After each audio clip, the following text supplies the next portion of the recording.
Bienvenue sur le podcast des étudiants en médecine ou futurs étudiants en médecine ou autres métiers de santé. J'espère que tu vas bien et que tu es prêt à m'écouter pendant au moins 30 minutes, je pense. On va faire comme d'habitude, découper le podcast en plusieurs parties. Première partie où je raconte ma vie, où je vide mon sac. Voilà, c'est ma thérapie aussi. Deuxième partie, on va parler de l'actualité. Troisième partie, plus technique sur un sujet que j'ai choisi. Ensuite, normalement, j'aimerais bien parler des sondages que j'ai fait du sondage que j'ai fait dans l'ancien épisode, mais malheureusement, j'ai pas eu de réponse. Donc, s'il vous plaît, répondez au, au sondage, parce que sinon, en fait, je peux, enfin, ça sert à rien. Donc, normalement, il y a ça, mais du coup, il n'y a pas. Ensuite, je te présenterai le défi de la semaine en lien avec la partie technique qu'on aura vue. Et je crois que c'est bon, hein. Voilà. Alors, on va commencer par mon mois. Qu'est-ce que j'ai fait ce mois-ci? Plusieurs choses. Déjà, un truc en lien avec la partie technique qu'on va voir, parce que ça m'a inspiré. J'ai fait mon premier don du sang de ma vie. Alors, j'ai mis du temps à y aller en fait, parce que j'avais des a priori, j'avais peur. Même au moment d'y aller, en fait, finalement, je me suis rendu compte que j'avais encore peur. Mais mon excuse principale pour ne pas y aller, c'était que je fais du sport et j'avais peur de l'impact sur mes performances sportives, même si je ne suis pas sportif de haut niveau. euh, Ça m'embêtait de me dire que peut-être que je ne pourrais, enfin que je devrais sauter une séance ou, enfin, en vrai, c'était ça le risque principal qui m'inquiétait. Donc après 2 mois de réflexion, voire plus, j'ai enfin décidé d'aller faire mon don du sang. Je me souviens que le jour même, enfin consciemment, j'étais pas stressé et je n'avais plus peur, mais inconsciemment, je pense que je l'étais parce que j'étais avec un ami à ce moment-là qui lui voulait faire aussi un don du sang dans sa vie, mais comme moi il y a quelques mois, n'était pas prêt à ce moment-là. Et franchement, j'ai forcé pour qu'il vienne avec moi, histoire que je sois pas tout seul. Finalement, il l'a pas fait et il est resté il l'a bien fait quoi. Il est resté dans le fait qu'il était pas prêt. Et donc j'y suis allé tout seul. Donc ça montre quand même que inconsciemment j'avais encore peur. Mais finalement, alors comment ça s'est passé? Bon, je vais être clair, j'ai fait un malaise, mais je m'y attendais presque parce que je fais des malaises à peu près à chaque prise de sang de ma vie. Surtout là que, comme je vais l'expliquer dans la partie technique, je vais le dire tout de suite, la partie technique c'est sur les impacts sur la performance sportive du don du sang. Donc en fait tout simplement juste les recherches que j'ai faites avant de faire ce don du sang, parce que c'était vraiment réfléchi, je voulais vraiment pas sauter une séance, parce que je prépare un marathon. Et alors, comment ça s'est passé? Tout simplement, j'ai fait un malaise à cause du fait qu'on prenne du sang. Je l'expliquerai plus en précision tout à l'heure. Les gens là-bas sont vraiment... Enfin, c'était des principales... Enfin, c'était que des femmes, en fait. Que des infirmières. C'était un peu des mamans poules. Franchement, dès que tu tournes l'œil, dès que tu fais un petit malaise, elles sont là. Elles te chouchoutent, elles te proposent des bonbons, etc. Moi, je fais attention à mon alimentation. Là, c'était compliqué, hein, pour ne pas avoir à prendre un oasis ou des gâteaux. Fallait vraiment se battre contre elle. Donc c'était assez marrant. Mais franchement, c'était une bonne expérience et je suis content d'avoir donné mon sang, d'avoir sauvé des vies. C'est quand même bien. Je pense que quand on est en bonne santé, c'est une bonne chose de faire ce genre de dons pour aider les gens justement qui sont qui sont en difficulté. Donc voilà, je suis content de l'avoir fait. Je pense que j'y retournerai. Peut-être que je ferai d'autres types de dons. On verra. Le don de plasma, ça me chauffe moyen parce que je sais pas, je suis un peu hypocondriaque, je pense. Parce qu'en fait, dans un don de plasma, donc comme son nom l'indique, c'est juste du plasma qu'on vous prend. Donc on ne prend pas les globules rouges. Donc en fait, ce qui se passe, c'est que le sang passe dans une machine, il est filtré, et après il revient dans le corps. Et donc je sais pas, cette idée de me dire que mon sang, il va sortir de moi, et après il va revenir, enfin, je sais pas, ça me fait bizarre. Donc peut-être pas un don de plasma, mais autre chose, potentiellement des dons de gamètes, parce que c'est tellement simple chez les hommes. On verra bien. Après, autre découverte de ce mois, c'est par rapport à l'apprentissage des langues. Donc moi, j'essaye d'apprendre l'anglais parce que je suis assez médiocre et pendant toute mon année de collège, de lycée et même pendant l'école primaire, j'étais pas du tout à fond en anglais. Franchement, je foutais rien comme tout le monde. J'ai commencé à me mettre à travailler en anglais au lycée quand j'ai compris que c'était important. Et puis maintenant, je me retrouve avec mes lacunes et j'essaye d'améliorer mon anglais. Donc, un des moyens les plus importants pour apprendre son anglais, et je pense que c'est unanime, c'est de le pratiquer. Et pour ça, on pourrait se dire que c'est hyper compliqué, il faut aller à l'étranger, etc. Mais en fait, en réalité, il y a des solutions. Il y a des solutions à côté de chez toi. Il suffit de se renseigner, mais souvent, il y a soit des associations, soit des organisations, etc., qui te proposent de communiquer avec des Anglais. Donc moi j'ai trouvé une association dans le coin qui proposait en fait d'aller dans un bar, ça se passe à peu près toutes les semaines ou toutes les 2 semaines, pour, pour discuter avec une personne anglaise, anglaise ou pas, enfin en tout cas anglophone, qui peut être australienne, canadienne, américaine, anglaise, etc. Il y a vraiment de tout, même des Indiens. Et en fait, pendant 7 minutes, on parle en français, et les 7 autres minutes, on parle en anglais. Donc en fait, c'est un échange.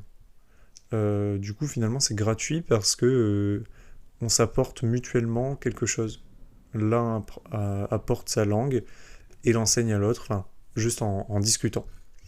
Donc sur le principe, c'était vraiment génial. J'y suis allé plusieurs fois et je me suis vraiment rendu compte que même en ayant fait des efforts en anglais, et ben en fait, je savais pas parler, je comprenais pas ce que disaient les gens.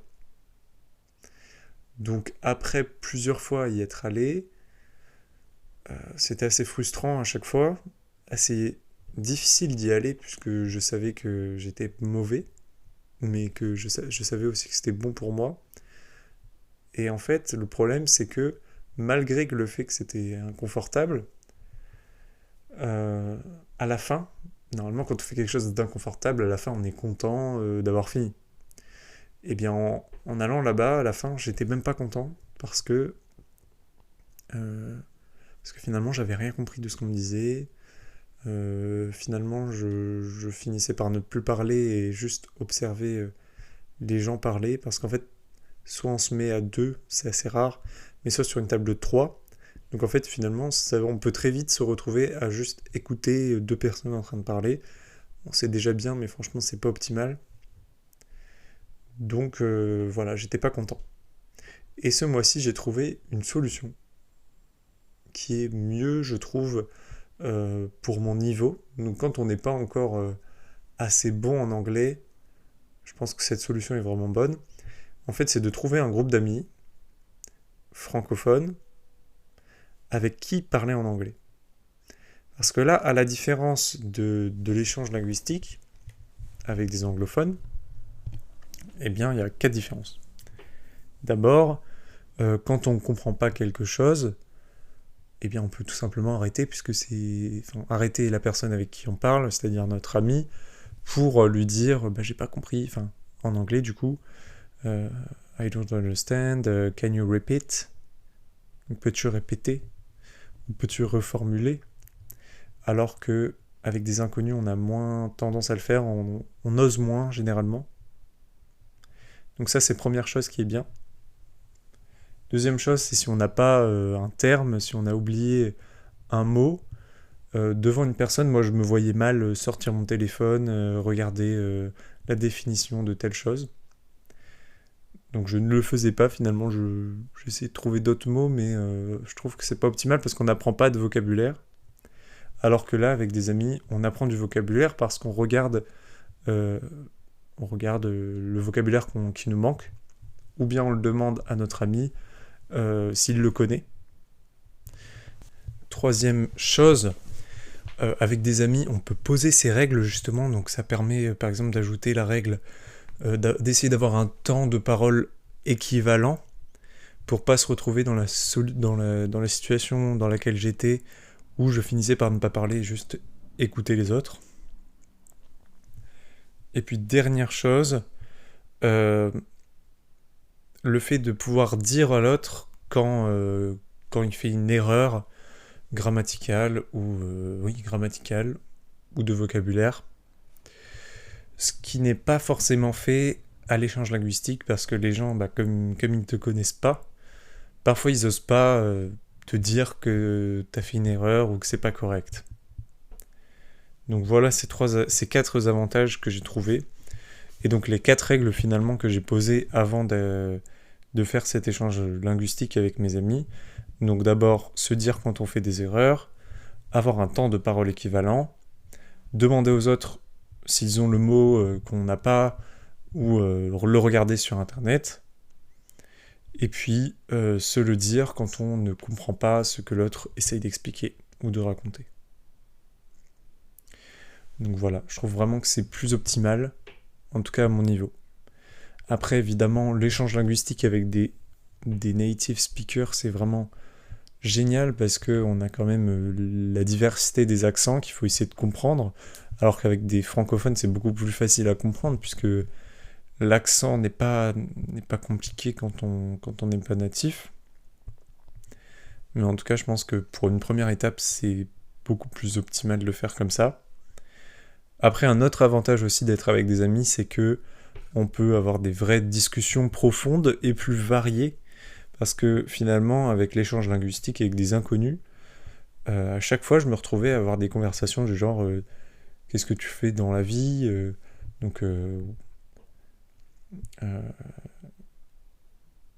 je sais même plus comment on dit en anglais. Bon, bref, c'est pas grave. Qu'est-ce que tu fais dans la vie? Quels sont tes hobbies? Et finalement, on va pas dans des questions profondes.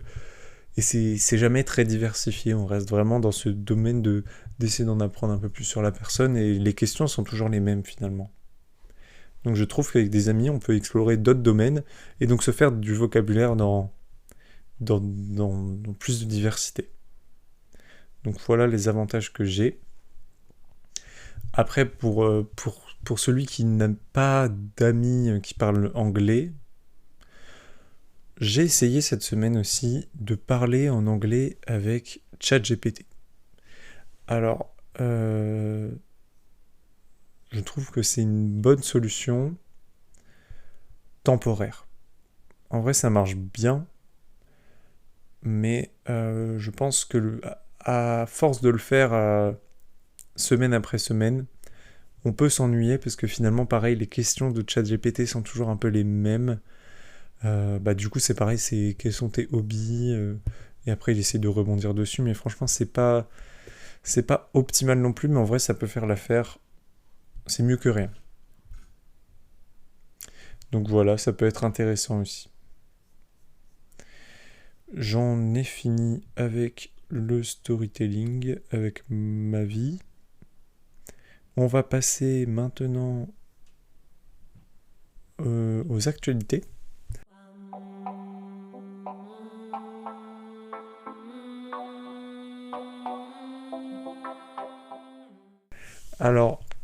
un truc hyper important qui s'est passé cette semaine, le mardi 4 mars. Je sais pas exactement quand je vais publier l'épisode, mais en tout cas le mardi 4 mars, en France, il y a la loi sur l'avortement qui a été incorporée à la Constitution. Alors qu'est-ce que ça veut dire ? C'est quoi la Constitution déjà ? La Constitution, c'est la norme suprême du système juridique français. Donc, c'est-à-dire que c'est les principes fondamentaux qui sont en fait supérieurs à toutes les autres législations. Donc c'est vraiment la loi suprême, celle qu'il faut respecter à tout prix. Donc qu'est-ce qui a été incorporé précisément ? C'est la phrase suivante. La liberté garantie à la femme d'avoir recours à l'interruption volontaire de grossesse. Donc franchement c'est génial. La France, c'est un des premiers pays, enfin c'est même le premier pays à incorporer une loi pareille sur l'IVG dans sa constitution. Elle s'inscrit dans une continuité en fait, parce que la France depuis la légalisation de l'IVG ne fait que alléger les restrictions sur le sujet. Déjà la loi elle existe depuis 1975 avec l'adoption de la loi Veil. Et depuis, ça a été élargi aux femmes mineures. Le geste de l'IVG a été élargi aux sages-femmes. L'allongement du temps jusqu'auquel c'est possible a aussi été effectué. À la base, c'était 10 semaines de grossesse. Maintenant, c'est 14 semaines. Avant, il y avait une obligation d'entretien préalable avec le planning familial. Maintenant, c'est seulement pour les mineurs. Avant, il y avait un temps de réflexion de 2 jours quand on faisait la demande. Maintenant, il a été totalement annulé. Donc franchement, la France s'inscrit vraiment dans un allègement des restrictions là-dessus. Ce qui est totalement contraire, en fait, à plein d'autres pays. Je pense que tu en as entendu parler en Amérique, où l'arrêt Roe v. Wade a été abrogé. Donc en fait, concrètement, ça permet quoi ? Ça permet aux États des États-Unis de choisir leur politique vis-à-vis de l'IVG. Donc en fait, avant ça, dans tous les États des États-Unis, l'IVG était autorisé. Maintenant, ça dépend des États, donc il y a des États qui sont contre et il y a des États qui sont pour. Le gros problème de ça, c'est que ça crée des inégalités d'accès à ce droit aux Américains. C'est-à-dire que si on est dans un État, dans lequel l'IVG est interdit, il va falloir changer d'État pour aller dans un État où l'IVG est autorisé. C'est franchement assez compliqué pour les gens dans cette situation-là. Au niveau médical de la chose, la limite de 14 semaines, pourquoi elle est posée à 14 semaines ? Principalement pour des questions éthiques. Parce que il y a un moment où on considère l'embryon ou le fœtus comme étant vivant. Et donc évidemment, on n'a pas envie de tuer quelqu'un puisque c'est même un principe de la Constitution, le droit à la vie. Donc ça pourrait être une première critique à cette incorporation à la Constitution, c'est d'abord que ça entre un peu en conflit avec d'autres lois constitutionnelles, notamment le droit à la vie. Ça pourrait même, dans le futur, être encore plus remis en question avec les améliorations technologiques qui permettent au fœtus de vivre plus tôt que prévu. Actuellement, je crois que c'est à 25 semaines d'aménorrhée où le fœtus est viable, mais il y a quand même pas mal d'améliorations technologiques sur le sujet, notamment l'utérus artificiel, qui permettra vraiment au fœtus, voire à l'embryon, donc c'est-à-dire à l'état avant le fœtus, de pouvoir vivre en dehors de la femme enceinte, donc d'être considéré comme viable. ce qui est en fait une définition de la personne. Une personne, c'est une personne qui est née et qui est viable. Donc ça pourrait changer un petit peu les définitions de la personne vivante et vraiment entrer en conflit avec cette loi constitutionnelle. Après, cette date limite de 14 semaines, elle est aussi posée pour des questions de risque liées directement au geste de l'IVG, des risques d'hémorragie, de problèmes de fertilité ou encore d'infection. La technique chirurgicale, elle consiste... En fait, il y a deux techniques. Il y a une technique chirurgicale et une technique médicamenteuse. La technique chirurgicale, elle consiste à aspirer l'embryon, vraiment comme un aspirateur, ou bien le fœtus. Et la technique médicamenteuse, c'est des médicaments qu'on ingère et ensuite qui vont en quelque sorte simuler une situation de fausse couche, ce qui va aboutir au rejet du bébé. Voilà. Pour en finir là-dessus, il y a autre chose qui poserait potentiellement problème avec ça, c'est l'égalité vis-à-vis de ce droit. Normalement, les droits constitutionnels sont accessibles de manière égalitaire, sauf que c'est pas forcément le cas, puisque l'accès aux soins n'est pas forcément égalitaire dans les territoires. Donc, c'est-à-dire que dans des territoires, c'est possible qu'on n'ait pas accès à l'IVG aussi facilement que dans d'autres. Donc ça entre vraiment en conflit avec le principe d'une loi constitutionnelle. Et puis dernière chose qui va t'intéresser, puisque ça c'est vraiment en lien avec notre domaine, c'est au niveau des médecins et des sages-femmes. Il y a un droit de conscience et de religion. En fait, c'est-à-dire que c'est ce qu'on appelle la clause de conscience. En fait, le médecin ou la sage-femme peut refuser de réaliser un IVG pour des questions religieuses ou éthiques, personnelles, à condition de rediriger la personne vers un autre praticien et de lui en avertir le plus rapidement possible. En faisant cela, en incorporant cette loi à la Constitution, ça menace cette clause de conscience, puisque elle n'est pas dans la Constitution, et comme je l'ai dit, les droits constitutionnels sont des lois suprêmes qui l'emportent sur toutes les autres. Donc, peut-être que la clause de conscience pourrait être menacée pour les médecins et les sages-femmes. Voilà. On en a fini avec l'actualité. On passe à la partie technique, à la partie médicale.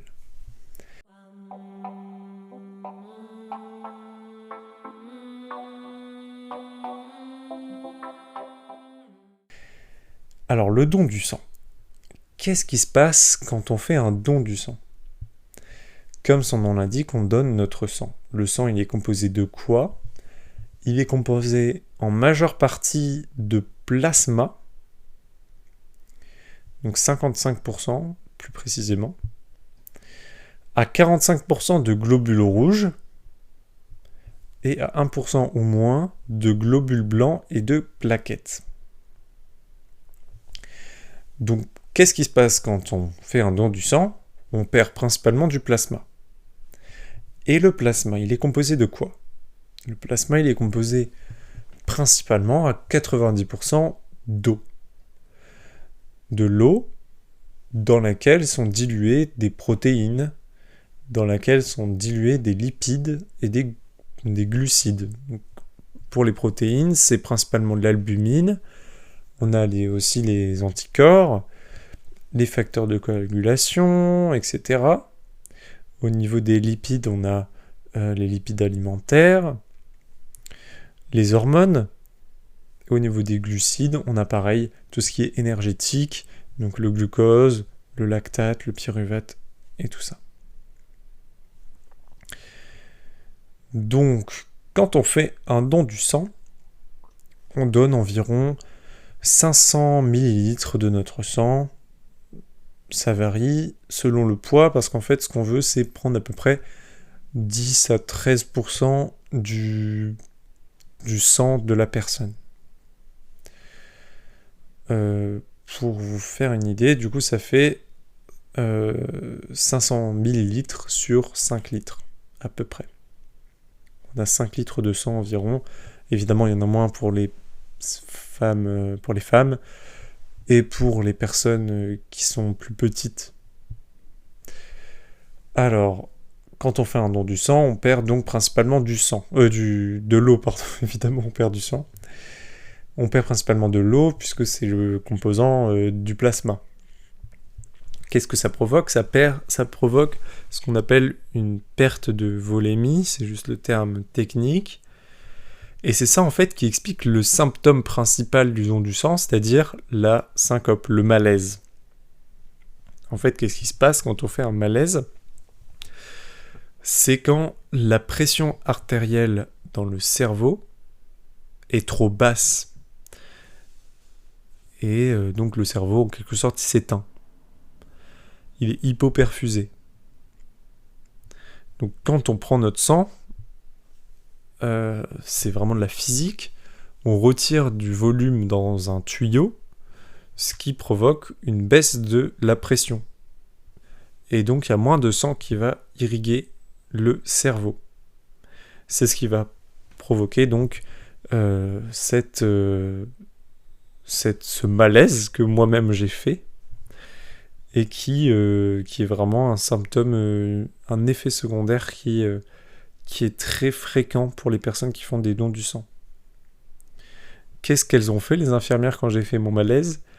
Elles m'ont mis les pieds en l'air pour que le sang se redirige davantage dans le haut de mon corps, c'est-à-dire à mon cerveau, pour que mon malaise s'atténue. Elles m'ont proposé aussi des gâteaux, du sucre en fait. En réalité, le sucre n'a pas d'effet puisque c'est vraiment un problème de pression. C'est vraiment le problème de la baisse de la pression artérielle qui provoque ce malaise. Et c'est pas une hypoglycémie. Après, évidemment, il y a des troubles de la conscience liés à l'hypoglycémie. Mais en tout cas, dans le cadre de la prise de sang, c'est vraiment dû à la perte de la volémie. Donc, prendre du sucre n'aura absolument aucun effet sur ce malaise. Physiologiquement, qu'est-ce qui s'adapte dans le corps face à cette baisse de volémie ? Ça va être d'abord une adaptation du cœur pour maintenir la pression. Il va augmenter sa fréquence cardiaque et sa capacité à éjecter du sang pour maintenir la pression constante.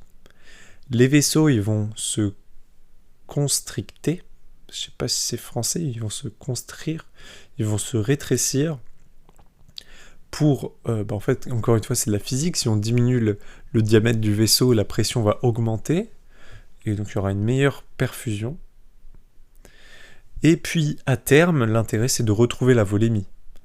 Donc là, il y a plein de phénomènes, plein de mécanismes qui permettent de retrouver une bonne volémie. Évidemment, il faut boire de l'eau. C'est pour ça qu'on conseille de boire de l'eau avant de faire un don du sang et même après. Pour ne pas être déshydraté avant de faire son don du sang et pour se réhydrater après le don du sang. Et puis, au niveau du corps, on a des adaptations, on a des phénomènes compensatoires de cette perte de volémie au niveau du rein, du cœur, du cerveau.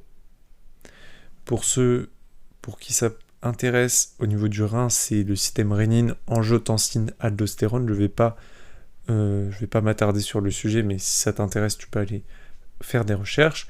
Au niveau du cœur, c'est les peptides natriurétiques, PNB. Et au niveau du cerveau, c'est l'ADH, qui est sécrété par l'hypophyse. Donc ça, c'est tous les mécanismes qui permettent, quand on perd de l'eau, d'éviter de perdre davantage d'eau via les urines. Donc on recapture l'eau, et qui peuvent donner des sensations de soif. Et donc, techniquement, on va boire de l'eau pour s'adapter à ça. Alors, cette perte d'eau, c'est pas le plus grave, parce que comme je l'ai dit, avec tous ces mécanismes, elle est assez rapidement compensée, à condition de boire suffisamment, et la volémie est retrouvée dans les 24 à 48 heures. Ensuite, donc ça c'est la première portion, c'est les 55% du sang. Après il reste 45% de globules rouges. Donc, qu'est-ce qui se passe? On perd des globules rouges. Les globules rouges ils servent à quoi? Ils servent à transporter l'oxygène. Donc pour s'adapter à cette perte de globules rouges, le corps va sécréter de l'EPO. Tu connais forcément cette hormone qui est utilisée dans le dopage. L'EPO, donc l'érythropoïétine, c'est une hormone qui est sécrétée naturellement dans des conditions d'hypoxie, c'est-à-dire où le taux d'oxygène est diminué. Donc il va être sécrété, parce que forcément si on perd du globule rouge, on a moins de contenu en oxygène dans le sang. Donc cette EPO va être sécrétée, elle va stimuler les cellules souches hématopoïétiques, donc les cellules souches qui donneront plus tard les globules rouges, pour régénérer en fait ce stock de globules rouges. Et ça, c'est compensé plutôt rapidement aussi. Il me semble qu'en 10 jours, on a déjà une amélioration. C'est quand même plus long que l'eau, mais c'est assez rapide. Par contre, il y a quelque chose qui est moins rapide, c'est retrouver des stocks d'hémoglobine normaux. Parce que certes, on refait des globules rouges, mais ils ont moins d'hémoglobine dans leur sein, dans leur cytoplasme. Parce que l'hémoglobine, pour être fabriquée, elle a besoin de fer, parce que c'est son composant, c'est un de ses composants. Sauf que le fer, il est très difficilement absorbable. Donc là encore, il y a des mécanismes d'adaptation pour améliorer l'absorption du fer quand on est en anémie, quand on a perdu du sang. Mais là, ce sera vraiment le phénomène le plus long à compenser. Et donc, ça prend à peu près 1 mois pour retrouver des taux d'hémoglobine normaux. 1 mois minimum. Ça peut être plus, selon du coup l'apport qu'on a dans notre alimentation en fer. Si on est végétarien, par exemple, on aura vraiment besoin de temps pour refaire ce stock d'hémoglobine. Si on était déjà en carence de fer avant, pareil, c'est encore pire. Si on est une femme aussi, on est plus exposé à ça parce que via les menstruations, on perd du sang et donc des globules rouges et du fer via l'hémoglobine. Donc voilà. Donc ça, c'est le plus gros problème. C'est qu'on a l'hémoglobine qui remonte finalement assez lointain, assez loin après ce don du sang. Au niveau des sportifs, donc ce qui m'intéressait moi avant de faire ce don du sang, quelle est la conséquence? Au niveau de la volémie, il y aura des conséquences sur les performances, mais vraiment à court terme, parce que comme je l'ai dit, c'est rattrapé après 24 à 48 heures, mais évidemment on a moins de volume de sang, donc le débit cardiaque il est diminué. Il y a moins de sang qui arrive aux tissus qui sont en train de travailler, puisqu'il y a moins de volume. Il y a une baisse de la contractilité du muscle cardiaque parce qu'il est lui aussi moins perfusé vu qu'il y a moins de volume. Mais ce sont les deux conséquences qui sont vraiment pas graves puisque c'est rattrapé facilement. Par contre, au niveau de l'hémoglobine, comme je l'ai dit, c'est long. Et donc la conséquence concrète, c'est une baisse de la capacité du transport d'oxygène. Donc il y aura des impacts forcément sur la performance dans des activités qui sont majoritairement aérobies et sur des performances maximales. C'est-à-dire par exemple des performances de VO2 max, volume d'oxygène maximal. Quand on fait une séance de VO2 max, on veut atteindre au niveau du corps une situation où où on consomme le plus d'oxygène possible, sauf que si on n'a pas l'hémoglobine pour le prendre en charge, les performances vont forcément diminuer.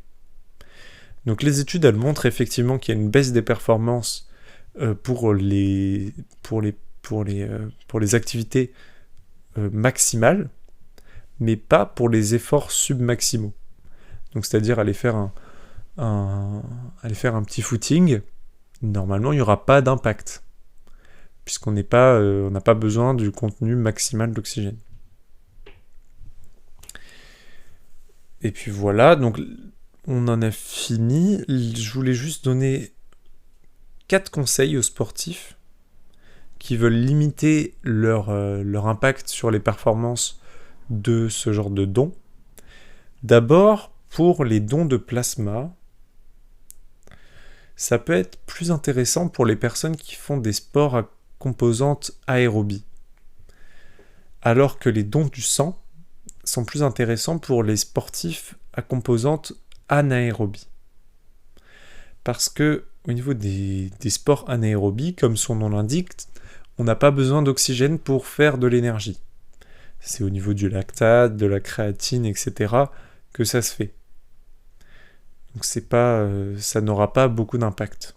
Ça aura quand même un impact, mais moindre. Par contre, le don de plasma, dans le plasma, il y a, comme je l'ai dit, des composés énergétiques. Il y a du lactate, notamment. Donc si on perd du lactate, on va perdre en capacité anaérobie, puisque c'est le composant énergétique qui est utilisé dans cette voie. Donc voilà, don du sang pour les sportifs anaérobies, don de plasma pour les sportifs aérobies. Ensuite, essayez d'avoir des bons apports en fer, potentiellement de se supplémenter si on a fait un don, ou d'essayer d'avoir dans son alimentation suffisamment de fer. Et puis dernière chose, essayez de programmer son don de manière à ce que dans le mois, on n'ait pas un gros effort sportif à faire, une compétition, parce qu'évidemment, il y aura des impacts. Il y aura des impacts là-dessus. Donc, il faut programmer son don du sang dans des périodes qui ne sont pas sportivement actives, où c'est pas très grave d'avoir une baisse des performances. Voilà, j'espère que cette partie technique t'a plu. On saute la partie sur le sondage du podcast dernier, puisqu'il n'y a pas eu de réponse. Et on passe à la dernière partie sur le défi du mois.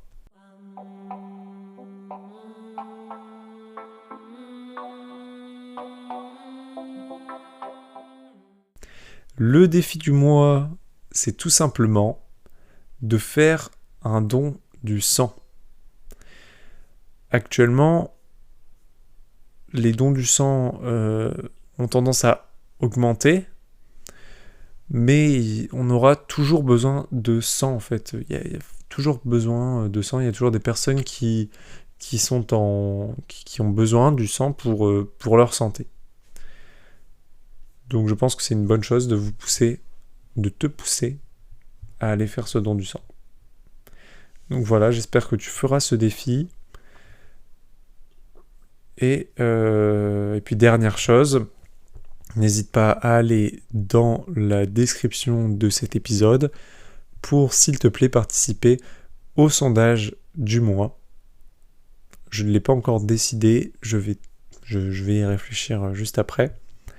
Mais s'il te plaît, essaye d'y répondre, comme ça ajoutera encore quelque chose et des interactions pour l'épisode de la semaine prochaine. Donc voilà, de la semaine prochaine, du mois prochain. Ça se sent que je fatigue déjà. J'ai l'impression que ça se sent bien. On est à 39 minutes de podcast.